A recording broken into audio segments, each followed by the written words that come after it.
Go ahead, finish. Go ahead, finish, but don't give away too much Oh no, because I'll wait. we I are can wait. live now. Okay.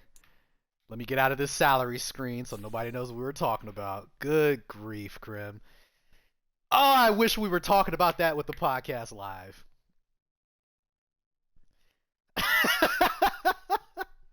But you don't understand, Crim. That was good dialogue. And I need people to because here's the issue. And for those listening out there, you caught us at the very beginning of a very important dialogue about salary cap. And I wish that a lot of y'all could have heard this entire soliloquy I just had in regards to the salary cap, in regards to how the money works and it looks and stuff like that, so that a lot of y'all could learn something. So, without giving away too much, Crim and I were having a dialogue just now in regards to his salary cap. And Crim, I won't give away too much, but go ahead and say what you were about to say. Oh my gosh. Okay, all right. Well, I tell you what, we are going to get back into that conversation in a minute. But before we do that, let's go ahead and say hello to the people. Hello, everyone. Thank you for joining us this evening. This is the first episode of The Hurdle with Steps. Tonight we have Crimothy, Crimson, one half of the 7-on-7 boys, whatever that is. Crim, please introduce yourself. Tell the people who you are, what you do. Tell us about yourself, sir. Introduce yourself.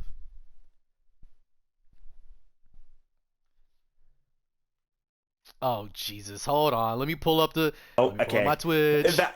See, I'm telling you, it's back on. It should be fine. The box was unclicked. I didn't touch it. It was just gone. Okay. It All should be right. fine now, I just saw. but Yeah, yeah, you're good. I'm assuming we're fine. Yep, you're Um, good. You're good. I am Crim, uh, the owner of the KC Chiefs. I've been in the league for I don't know how long. I tried to figure it out the other day. I Okay. don't remember why, What but was the very first team you used when you were here? I don't know. I feel like it Crim. was the Jets for some reason at some point in time, but I could The be Jets? incorrect here. But When the heck would you have had the see, Jets? I feel like it Crim, what the happened. I feel like it happened. I don't All right. know how long I've been in the league for. I've been in the league, I want to say, since Madden 25.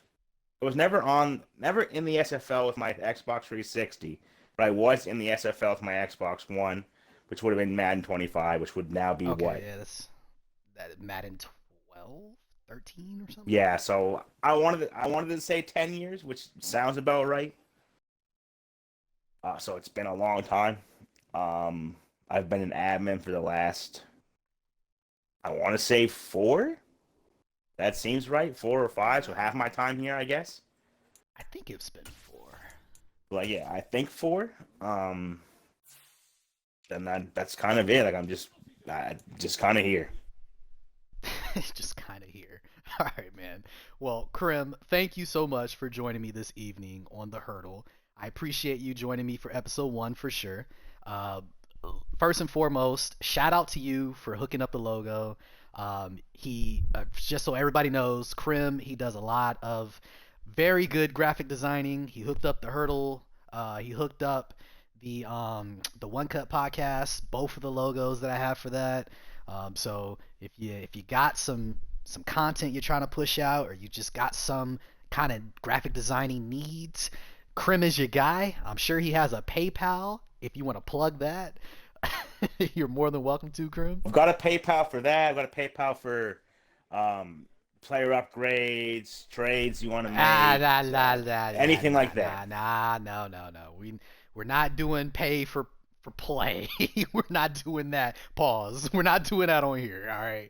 Anywho, Krim, let's talk a little bit about you because first and foremost, I want to share this.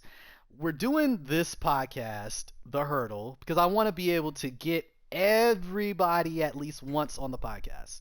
I want to get everybody on. I want to talk to y'all, get to know y'all a little bit, let the league get to know y'all a little bit because we have a lot of interesting personalities.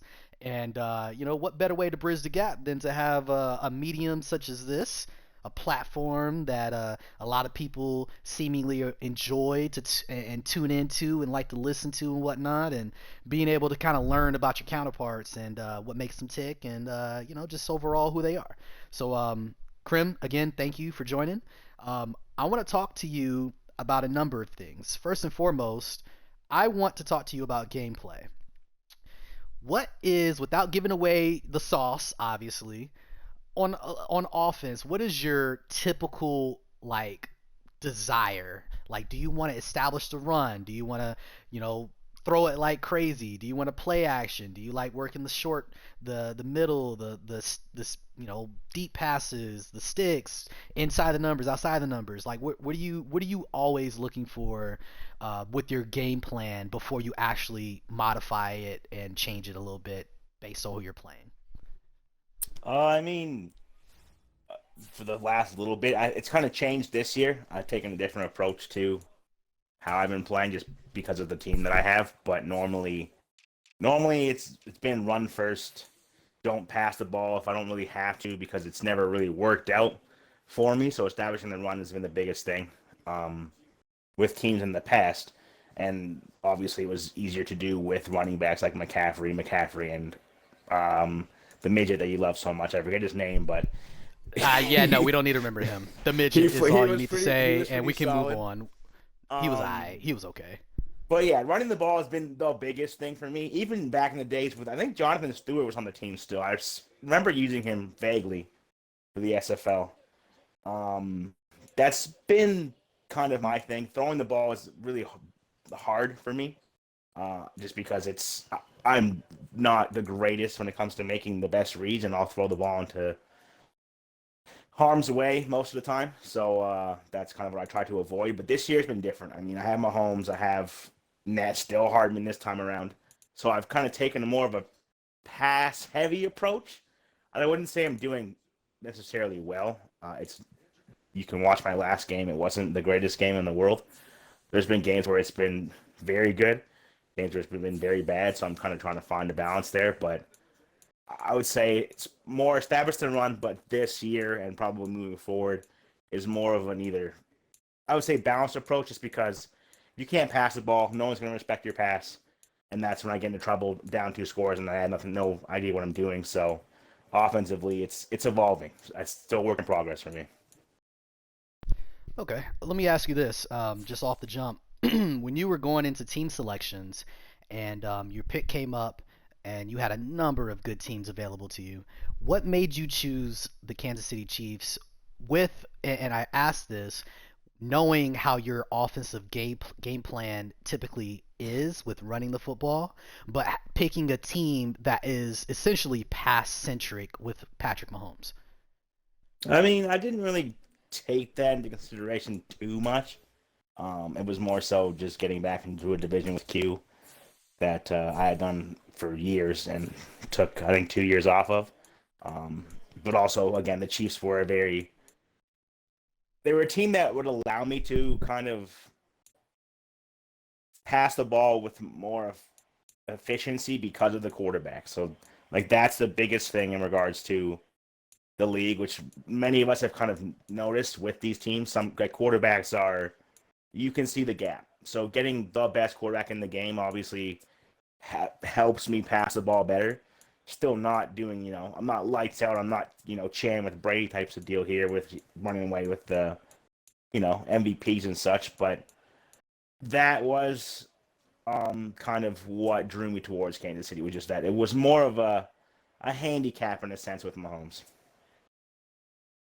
Okay, so essentially what you're saying is a weakness of yours was passing, so you were like, let me get the most offensively easy team to use and just use them Pretty and much. allow it kind of to buoy out in itself. Like, okay, I struggle with passing. I have a great quarterback. I have the best quarterback, so I should be somewhere middle of the road.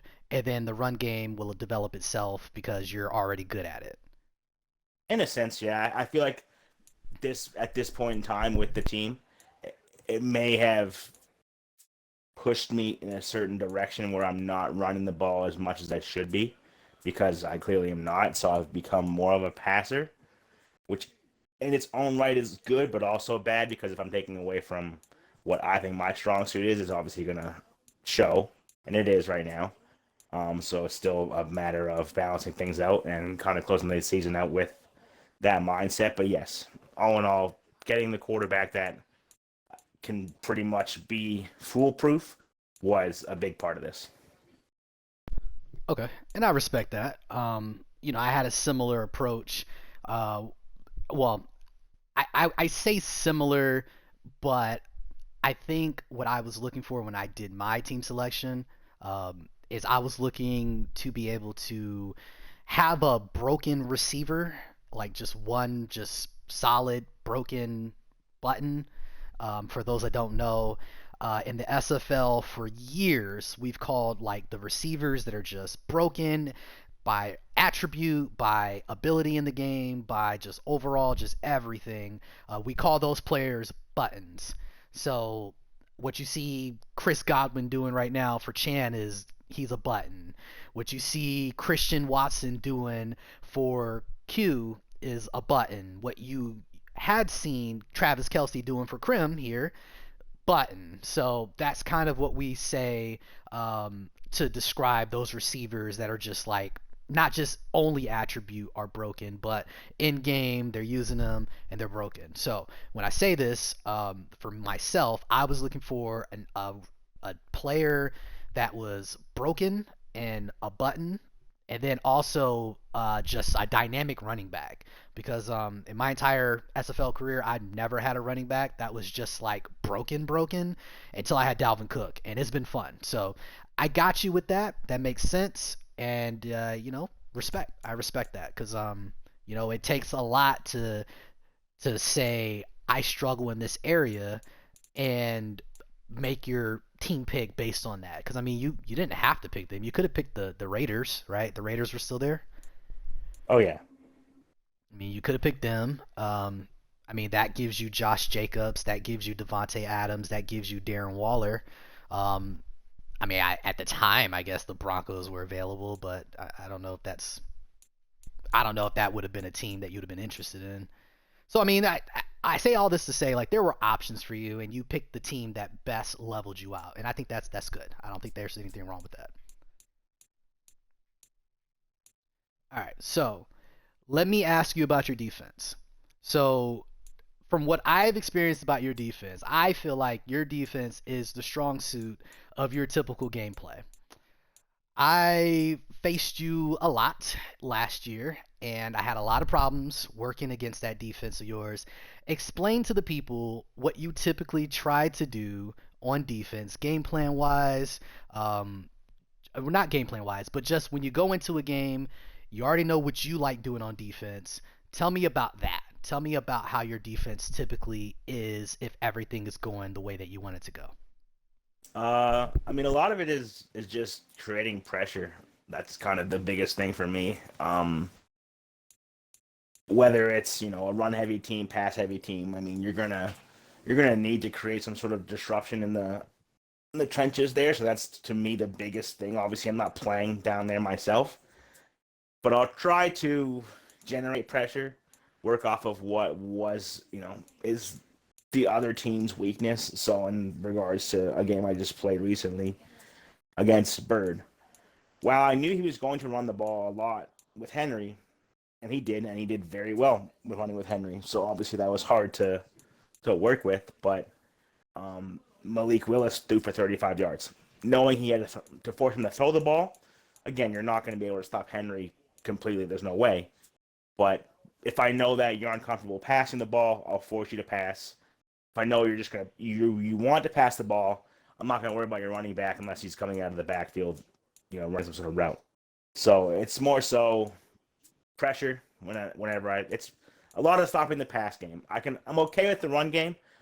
To me, if my user, I think I can actually react well enough to people's run games, and allow myself kind of to roam in that sense. So I mean, it's more so focused on shutting down the pass, whether they like to do it or not, and doing that by generating pressure, which we haven't done a good job of this year. So I'm figuring that part out, and I kind of need to do that with the teams in my division.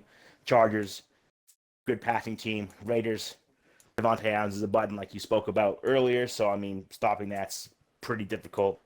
Broncos not so much since Russell Wilson of now is pretty cheeks, but eventually I know that they'll figure it out as well. Okay, fair enough. Let me ask you this. So, uh, well, I have two questions. So the first question is on defense. Where do you typically use her? Do you use her safety? Do you use her slot? Do you use her linebacker? Do you switch it up? What are you typically trying to do there? Um, I would go off of what Malik had said in one of the podcasts previously with Q. Everywhere. There's really nowhere that I'm not going to be.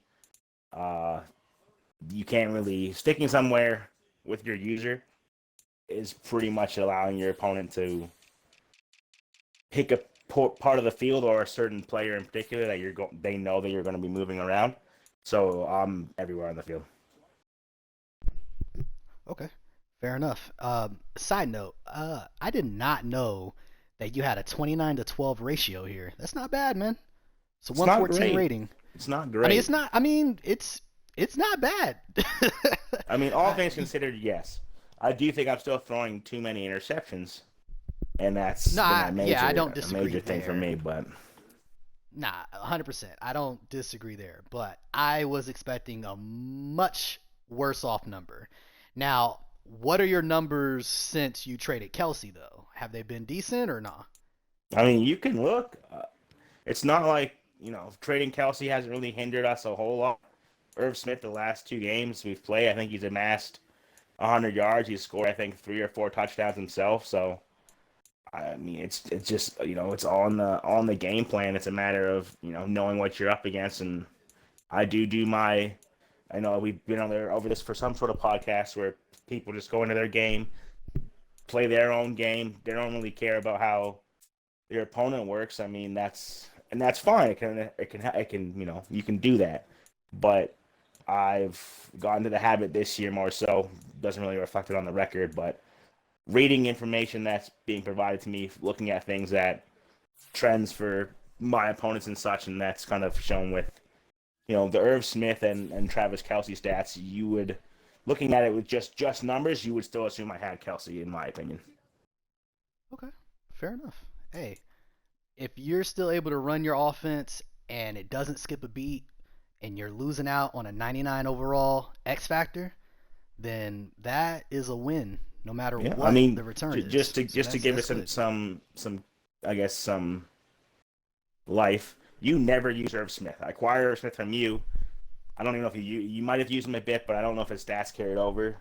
No, he had one catch for like Yeah. 5 yards, and that So was it. Because take I that was away. I mean, nah. right now he's got 13 grabs, 262 yards, 3 touchdowns. So I mean, again, Oh, that's that's not not. bad.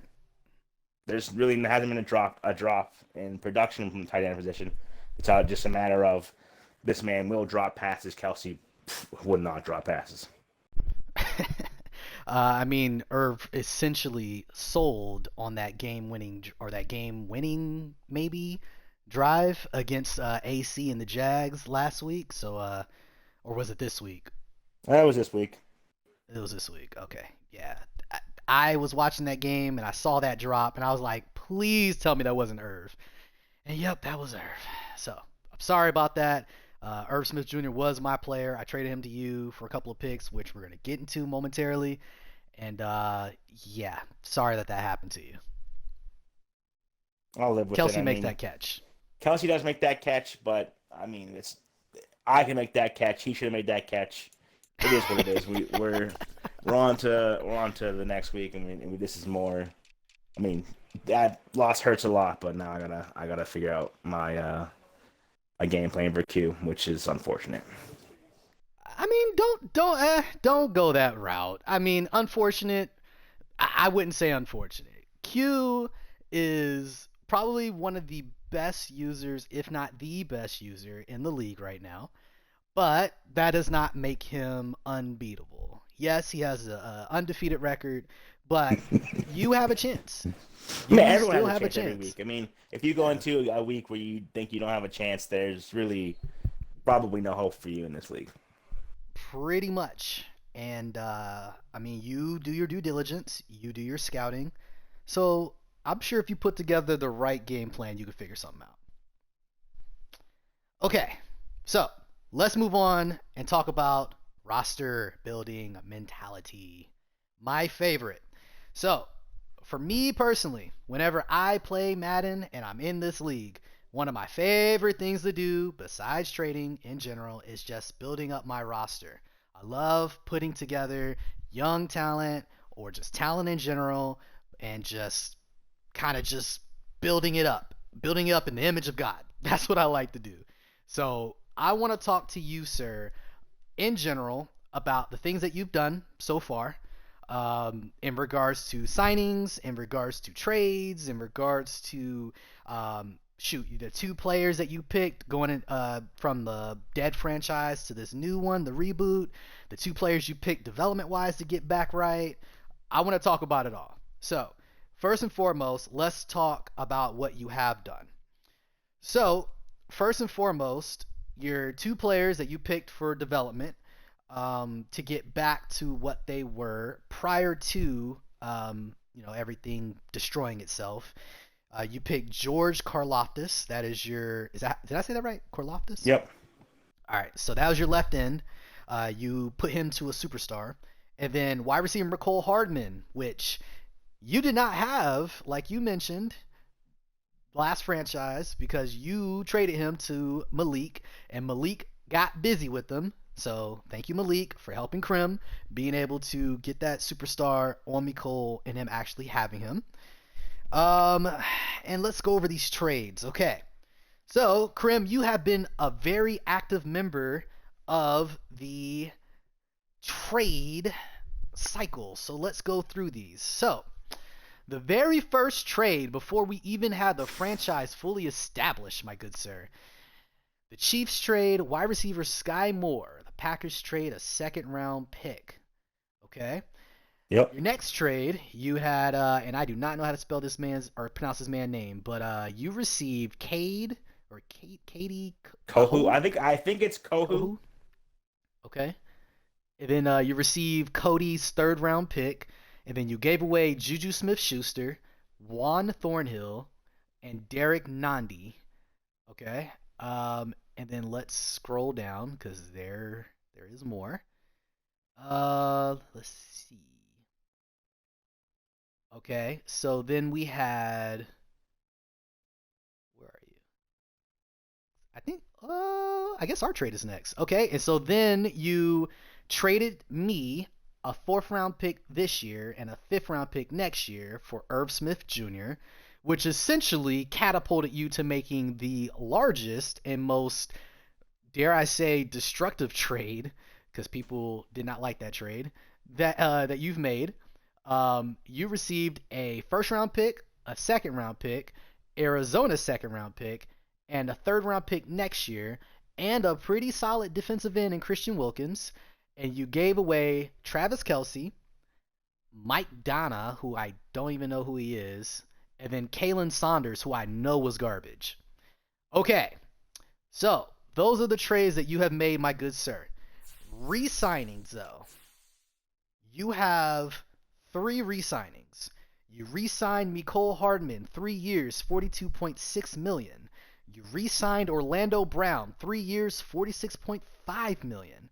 You re-signed Irv Smith Jr. soon after acquiring him for 3 years and 19.5 million. Okay, sir. First and foremost, before we get into the specifics, what do you think about when you think about building your roster? What is a position group you like to build up? What is a position group you don't care about building up? Are you looking for excess? Are you looking for balanced? Are you looking for depth? What exactly is your mentality when you're building your roster, whether it is in free agency or is it through trading or is it through the draft? I mean, position group wise, it's defensive end. Uh, by far, it's got to be that defensive end linebacker if you're running a certain scheme. But just pass rushers are where I start because I mean that's the most important position to me. It's a position where I don't myself use them that often, so I'm relying on them to do the work themselves. You can kind of use any middle linebacker in the game, and if they have speed and their user net is good enough, so I don't really worry about that in regards to something I don't really look at. But defensive end and your running back, the two biggest positions for me. And I would say number three would be your offensive line. That has to be. I know we've seen people in the chat say you don't need a lineman like a 90 overall plays the same as a 70 overall if they don't have abilities, this, that, and the other. They're pretty important. I mean, they give you the time to throw and actually run an offense and cancel out a lot of these looks that are given to you by defenses. So, I mean, that's the biggest thing for me would be just pass rushers. That's you got to have those, and I have some at the moment, but things are still coming together. I am one of those detractors, my good sir. I have come full circle in my belief that in Madden, the offensive line just seemingly does not freaking matter. I'm sorry, man. No, it I used to believe that. I used to, but Malik has shown me the light or the darkness, whatever perspective you may have of this, and he's shown me that it does not matter if you don't have them abilities. I have seen crazy performances in a very negative way from some of the best offensive linemen in this game that don't have abilities. And I just I don't like it, man. I don't like what I'm seeing. I mean, So I'm gonna I disagree. I'm gonna disagree. I listen. think you need it. I, I think you do need it, but I don't think you need to invest heavily like that. Like I don't. I like personally, I wouldn't draft an offensive lineman. I wouldn't do it. See, Like at least not early. uh, that's where you stand. Every year we That see is where I Mike stand. draft an offensive lineman. Every year. That's at some point in time in the first 3 rounds, Mike is grabbing one. That I have always seems to argued it is work always the because first. Yeah, I have always argued with Mike that is always first season, first round for Mike, always. But go ahead. drafting them is more important than signing them. Because drafting them at whatever overall you get them at, might be a 67, 65, whatever. A lot of the time, they're gonna have some sort of depth trait. They're gonna be a star or above, and getting that lineman when they're that I guess fresh, and the XP costs next to nothing to upgrade them. You can get those guys up there pretty quickly, and next thing you know, you're kind of addressing those needs fairly easily. I just also want to look at the fact that I mean, someone like the Commanders and Malik, his line is not. I don't think it's that bad. So, I mean, he still has talent on it. His left tackle is an 82. His left guard's Andrew Norwell is an 82. His center's an 80. His right guard's Trey Turner, who's been serviceable over the last couple of years. He's 76. His right tackle is very young. So, I mean, looking at that line right there on paper, although it's not super high overalls, is a good line. Okay. And that is more than fair. But if we can recall his line from last Madden, do you remember what his highest overall player was on the line? I don't, but at the same time, too, his gameplay was different. It may not different, but his gameplay was catered to be able to work with that line.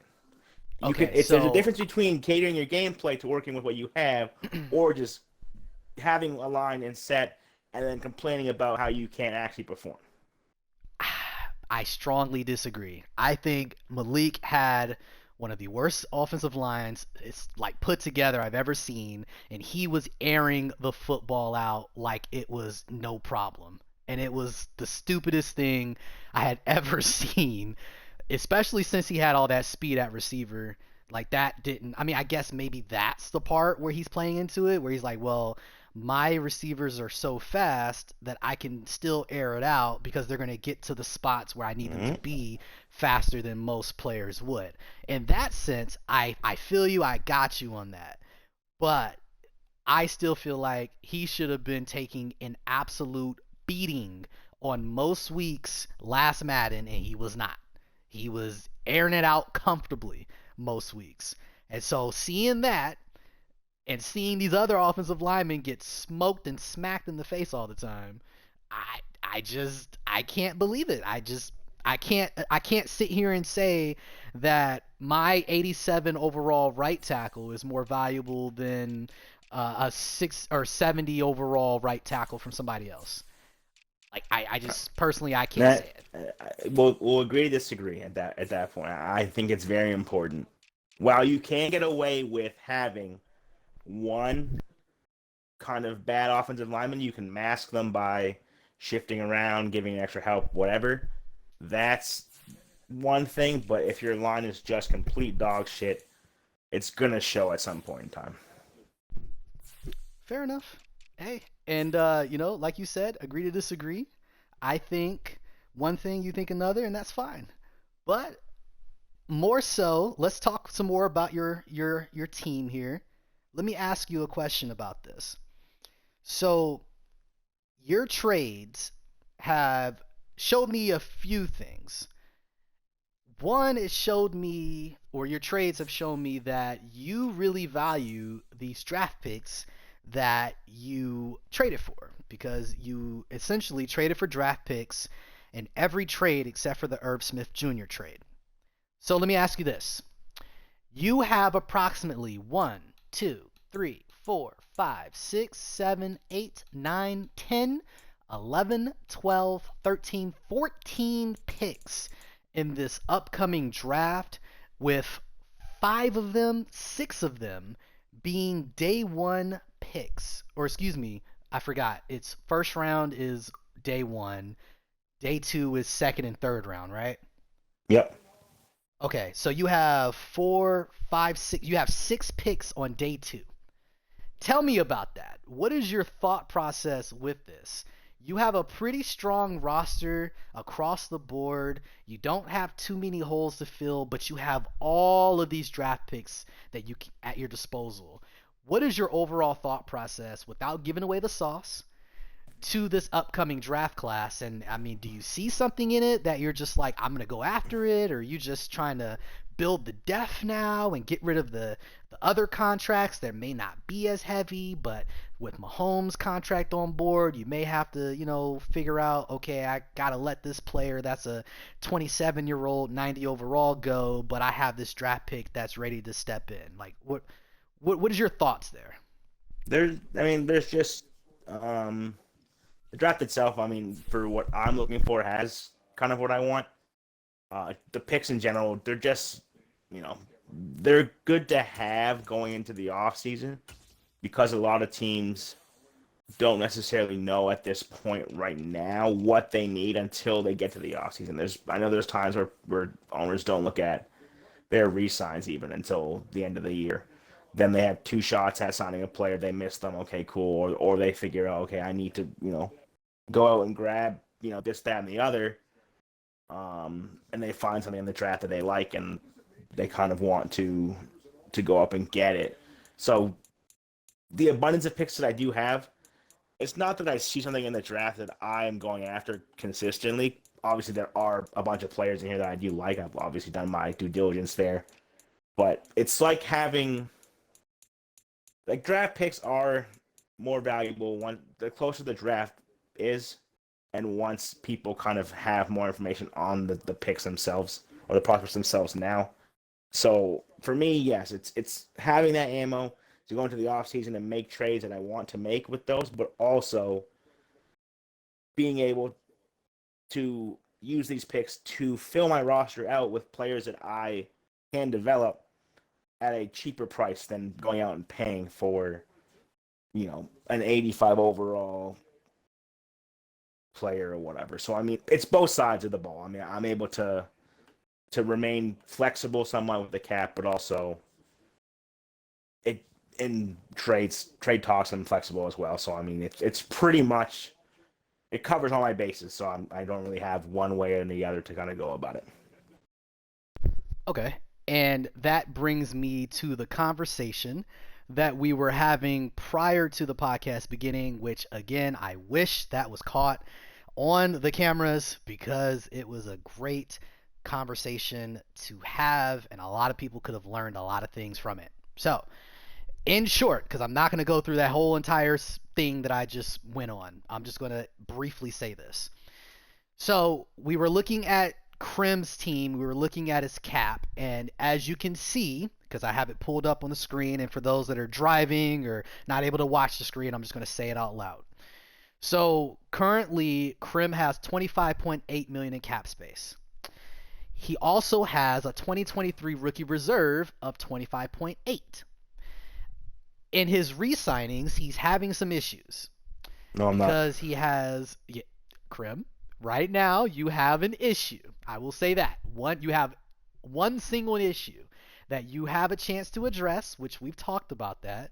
So you will have a chance to address that. But right this current moment, you have 23.6 million in cap penalty. You're going to have more cap penalty next year. You're going to have more money to pay Mahomes. You're going to have to pay Frank Clark a little bit more. So I got to ask you, in totality, what is your thought process about your cap? What are you thinking with the numbers that you see in front of you, with the re-signings you're attempting to do that you may not be able to fully do? What is your thought process? Because right now, your cap space and the rookie reserves are even. So next year, it's like you're going to be kind of living on the edge there. So what exactly is your thought process as you have made moves such as trading Travis Kelce, who had a $50 million cap penalty roundabout, of trading Sky Moore, who was on a rookie deal, so that's money you got to pay over the years of. I think those are the only two players that are really going to cost you money. Juju was on a 1 year, right? Yep. Okay, so you're good there. So what is your thought process there? How are you going to navigate these cap restraints that you seemingly have now? I mean, there's ways to do it. With the amnesty cut, that kind of helps a lot. Uh, to kind of make some space for me. I mean, yes, players are getting paid more, so there are certain people who may become casualties of this for certain. But someone like Frank Clark, who next year is making $28.7 million, won't be on the team. I mean, if you're going to be a 30-year-old defensive end who's probably going to be a 75 overall, I'm not paying that person that much money. So whether that's off the book straight up because it's his last year of the deal, that right there, almost $30 million cleared. That's fine, and then I can use my amnesty cut elsewhere. I mean, someone like, I mean, don't only have an example now, but anybody who kind of jumps up in money, I have the ability to get rid of and have no penalty for, so which helps me a lot, which kind of played into the situation there. But I mean, I made my resigns before making these trades. I re-signed Hardman. I re-signed Orlando Brown. I re-signed Irv Smith because I have plans for Irv Smith. I mean, the people left in my re-signed players field aren't players I'm bringing back anyway, so I didn't really need to worry about that portion of things. It's just a matter of once the offseason hits, we'll have to get somewhat creative to create the space that we need. But I mean, again, it's not like the picks are not guaranteed to stay here, so the reserve may change. But as of right now, I can go out and draft 14 players and be content with how my roster is. Okay.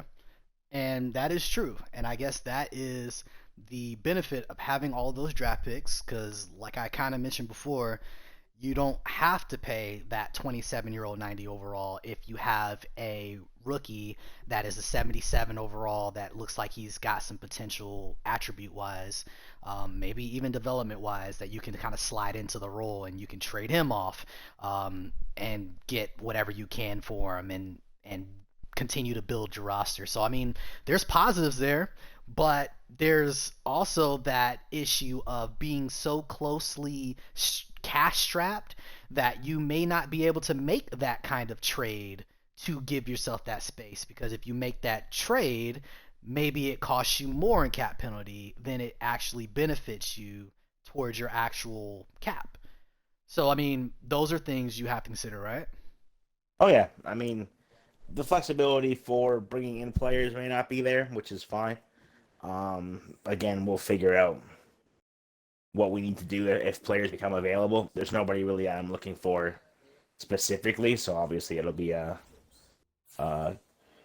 point where someone pops up. I ask if they're available. They are cool. I'll figure that out. But there's just too much here right now where I can make the space that to where I'm not too concerned about that right now. I'm more so concerned about just getting through this season, playing better football. The cap stuff will figure itself out once the offseason comes. Would you consider trading Patrick Mahomes, sir? Absolutely not.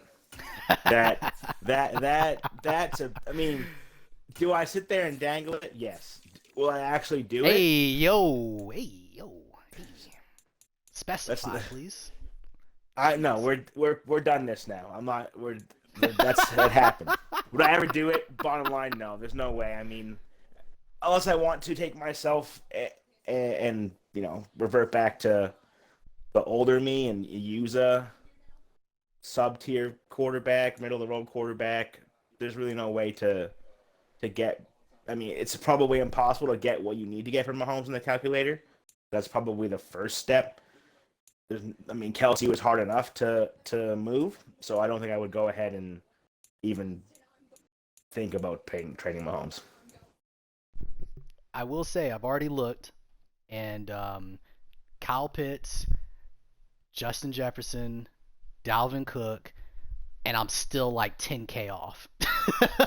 Yeah, and 10K is a lot. I mean, 10K is literally, I think, would be the first overall pick 5 or 6 different times. So I mean, Jesus. it's pretty. Essentially, he's never leaving, and you're just gonna No, have to deal with that that money that's on the books. and that's fine. I But mean, if that's the player that's getting paid the most, and next year's the most he'll get paid, and every following year he kind of fluctuates, which is odd, but for the most part, that's giving your quarterback $40 million. I feel like at a 99, with how this man works, probably isn't that bad. no, actually, it's pretty cheap. I gave Baker Mayfield, who was like an 82 overall last franchise, I gave him 32 million. So I think you got a bargain with Mahomes there, but I do think that there's some other contracts on your books that kind of hurt a little bit, such as like Chris Jones, Joe Thuney, um, those kind of contracts. Frank Clark, obviously, but he's going to be gone. Those kind of players kind of hurt having them and Mahomes. So I would figure that you would probably look to trade those players as well. But I guess we'll see what happens. I know there was a last franchise you made a deal trading away Chris Jones that at the time you didn't really have to, but you did, and that was what it was. But it's a different ball field now because you have made that Travis Kelsey trade, and you're a little more strapped for cash. So I mean, maybe that's something you look into. I'm sure Yeah, that I would mean save you money going forward, and you have the picks to supplement that now. So you could that's easily that's the find a thing. destructive defensive tackle If there. I want to go out and I guess entertain that, I'd have to be prepared to replace him with that when I can with all these picks. If I want to go after the best player available, the D tackle, that player becomes a hidden player, and I think that I can kind of get my money's worth more so with them. Cool. I had the luxury of trading away Chris Jones at that point. Other I'm going the next year saying I'm going to trade Chris Jones because I don't really think I want to, and I don't think I really necessarily have to because there are ways around it. Frank Clark being one of them. Um, there's relief where you know I can see it, so I'm not too pressed about going into next year and having to find ways to pay people or field a roster like most teams kind of get themselves into. Okay. Yeah. And you have a means of fielding a full roster, and honestly, I see your cap situation, and I do think it's fixable. I do think it's manageable as well. I just think that it could have been better off, but obviously you have a plan in place and an idea of a plan at least, and you'll make that work. So Yeah, I all mean, those picks are gonna it help. may So yeah, change because I mean these teams, Miami, Arizona, my fellow 7-on-7 boy in Green Bay Turk, they may start winning games. Those picks become, lower picks. Then that money frees up in the reserve. So that's not necessarily a hard number. I hope it stays that way because the picks that I have now are good. So, I mean, I would obviously hope that I need to create space, a little bit of space to then pay these rookies, which means that the picks were obviously better. But right now, I feel like, I mean, there's ways around it, and I'm not too concerned about it even being, negative $28 million in the hole currently. see, I didn't give them that number. That was I'll you. give them that number. I don't care. Negative 28 million in the hole, huh? Like I said, I didn't give him the number. That was you. But Frank Clark can fix that. But he's not going to give you any more. Just he can fix it, but he can't reinforce it and help to make it better. But again, plan in place. Things will figure itself out. Like you mentioned, the rookie reserve is going to fluctuate, although I do think that Miami pick is probably going to be close to set in stone. I think it's a number, like it's top five. I think that's probably going to happen. So bank on that. Um, yeah, man, fair enough. Let me shift a little bit because we're gonna end this soon. But I do have some general questions I want to ask you, and I feel like this is questions I'm gonna probably ask everybody. Um, so far this cycle, including the dead franchise, that whole situation. What has been your most enjoyable game so far, and against who? That's a good question. Um, I don't know. That's a pretty hard question to answer. I mean, I don't really have. I won't sit here and lie. I don't have recollections of the last franchise, as I should, just because we were off for a month. Like, I can't go back and reference anything there because that's out of my. Once it got locked out and we were gone for a month, like I kind of forgot about a lot of those games for some dumb All right, reason. so how about just for this franchise? Um, I would say I have three, and they're all close games, and they were all pretty good. Um, Okay. I guess I would only have two. I just only have two. It would be Okay. week 7 against Zach that I lost by 2 points. That game was pretty enjoyable, and I would say this last game that I played against AC, although I played like garbage and I knew I was playing like garbage, I felt like my defense kind of kept me in the game, and that was pretty impressive, I would say, I guess. But even though I lost, it was still fun. If I had to pick between the two, I would say the Zach game, just because he's been so hyped up about, well, not him himself, but he's been hyped up, around the chat. Everyone, mainly TRC, has been saying how I was he's about the to say, next. don't say He's everyone. he's the Don't you dare. next the next big thing. Jesus, Um, man.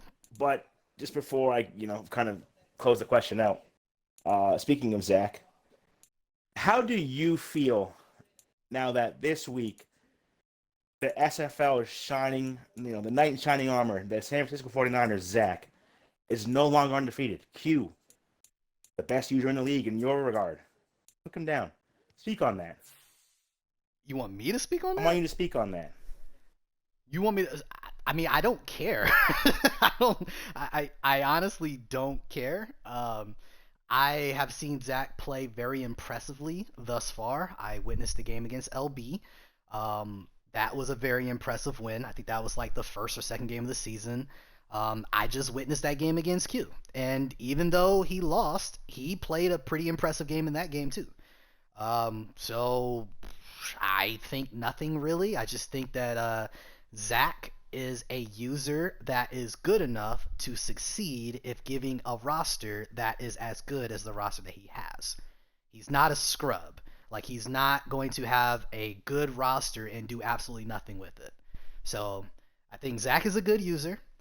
And I also think that he has been graced with a very, very good roster. And that has helped really propel him to be where he's at right now. And I also think his division is complete garbage. But we're gonna save all of that for the One Cup podcast because I have some comments and some thoughts about that, and we're not gonna get into the slander on this podcast because we're just here to talk about. That's fair. I mean, I had to bring it up. I mean, it was two and undefeated teams. No, I get it.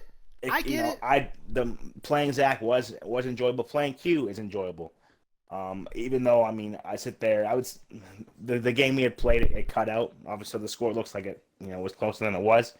But even those games, while I do, this week Zach lost by 21 points. That's unfortunate. But playing somebody like that, twice a year, it sucks because a lot of the time he gets the better of me. And I've, again, played him countless times. I can't even tell you how many times I've played him as the Falcons or, this year as the Chargers. But those games are always ones I look forward to, even though I don't have the most confidence in myself. I know that I'm going to either lose and learn something, or I'm going to find a way to win and just, ride that high for the next few weeks. I was going to say, I think this cycle you have the most wins against Q. Maybe. You have two, don't you? I remember one win for sure because I know shocked. One for sure, and I mean clearly he hasn't lost this year. So, and I think last year he maybe lost 3 games, or last cycle he lost 3. Well, last season.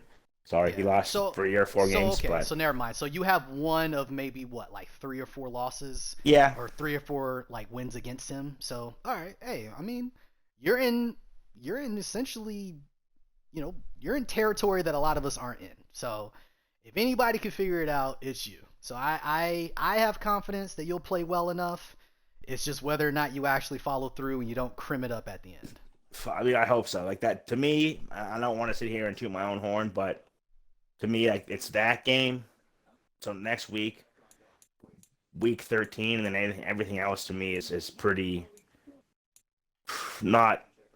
Every game is winnable, but that's the biggest hurdle will be next week, and I am now being reminded that he had lost to me 2 times. Season 1 of the last franchise, I beat him both times. See, all right, and that's what I was saying. I figured it was 2. See, you're alone on the precipice. I'm in my own elite company, even though it's resulted in absolutely nothing. So no. You're going to be confident. You're going to go into that game. You're going to play well enough to win. That's what's I'll going to happen. Confident. I mean, I'm not going to win my division like I hoped, which is fine. But like I said, and I'll sit here and I will toot my own horn at this point. Once I get through this next week, week 11, I would say the biggest competition I have is going to be week 13 against Castro. Every other week, I expect to win every week, but every other week outside of that, I expect to. If I lose, I will be very upset. So no regard for Stacks? No, none. Gabe? Not that. No. Brad? Pat Lad? Gabe again? And OG Walker, huh?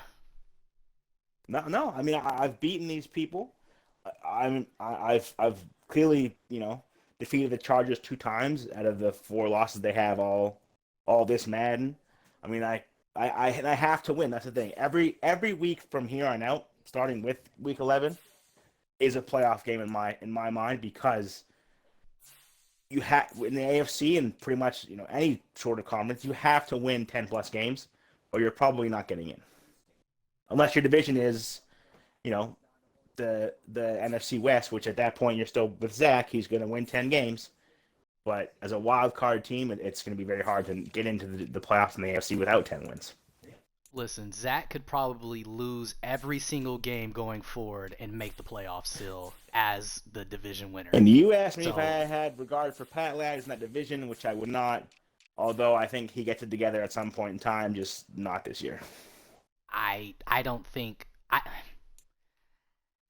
underwhelming That was the word I've used before with him. Underwhelming. He has been underwhelming for a while, and I don't know if Garl broke him in the playoffs. I don't know No. what that was. Maybe it was. I don't know. I mean, But I don't know. he. I don't know. There's a lot of that going on. Obviously, I could sit here and talk about that for time, but I won't take up everyone else's time with that. But there's a lot of that going on right now. Okay. So last thing I want to go over, and then we can get up out of here. All right. So you just kind of let me know what you thought about the rest of your schedule. So with that being said, what do you predict is your final record at the end of this season? Um, I mean, shit. That's a pretty good question. Okay. Well, hold on. Let me Uh, help you out here. All right. So right now you're 5-4.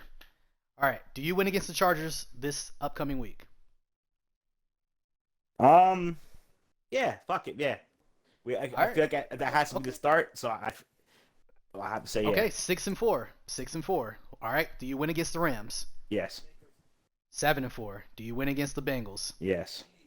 8-4. Do you win against the Broncos? The rest of them are yes. So that's All right, so I'm 9, ending the 10, season 11, either 12, 13 13 and and 4 4. or 12 Okay. and 5. That's the two Okay. options I'm giving myself. All right. Hey, and you know what? That bravado, that confidence, that's what I like to hear. That's what I like to hear. Okay. Well, that's it, man. That is going to be the end of the first episode of The Hurdle. Crimson, Criminal. Thank you so much, sir, for joining me on the first edition of this podcast. Greatly, greatly appreciate you so much. Any parting shots? Anything you want to say in closing to the people?